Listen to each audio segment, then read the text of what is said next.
இப்போல்லாம் smart phone இண்டஸ்ட்ரியில் innovation அப்படின்ற ஒரு விஷயம் இல்லாமல் போச்சு.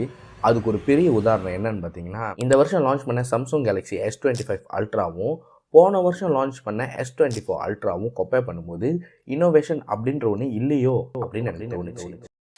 இன்றைக்கி இந்த வீடியோவில் S24 அல்ட்ராவுக்கும் S25 அல்ட்ராவுக்கும் என்ன டிஃப்ரென்ஸ் இருக்குன்னு லைட்டாக கம்பேர் பண்ணிவிட்டு எதனால் ஸ்மார்ட் ஃபோன் இண்டஸ்ட்ரியில் இன்னோவேஷன் இல்லாமல் போச்சு, அடுத்து இந்த ஸ்மார்ட் ஃபோன் இண்டஸ்ட்ரிக்கு என்ன ஆக போகுதுன்னு இந்த வீடியோவில் பார்ப்போம். விஷுவலாக பார்த்தீங்கன்னா S24 அல்ட்ராவுக்கும் S25 அல்ட்ராவுக்கும் எந்த விதமான டிஃப்ரென்ஸும் இல்லை. போன வருஷத்தோட கம்பேர் பண்ணும்போது ஸ்க்ரீன் சைஸ் 6.8 இன்ச்சஸ் டு 6.9 இன்ச்சஸ்க்கு சேஞ்ச் ஆகியிருக்கு.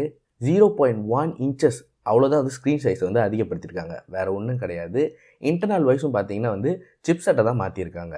S24 அல்ட்ராவில் Snapdragon 8 Gen 3 வச்சுருக்காங்க.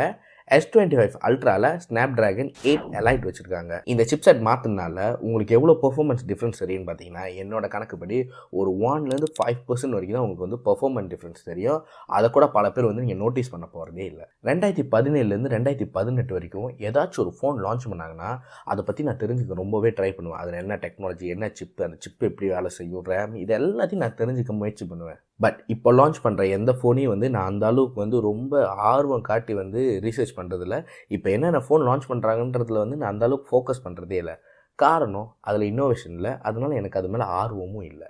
ஆக்சுவலி ஒரு ப்ராடக்ட் மார்க்கெட்டுக்கு இன்ட்ரடியூஸ் ஆச்சுன்னா அதுக்கு எண்டுன்னு ஒன்று கண்டிப்பாக இருக்கும். எந்த ப்ராடக்ட் எடுத்துக்கிட்டிங்கனாலும் அதுக்கு எண்டுன்ற ஒன்று கண்டிப்பாக இருக்கும். இதை ப்ராடக்ட் சைக்கிள்னு சொல்லுவாங்க. இன்ட்ரோடக்ஷன், க்ரோத், பீக், டிக்ளைன் அப்படின்னு 4 ஸ்டேஜ் இருக்கும்.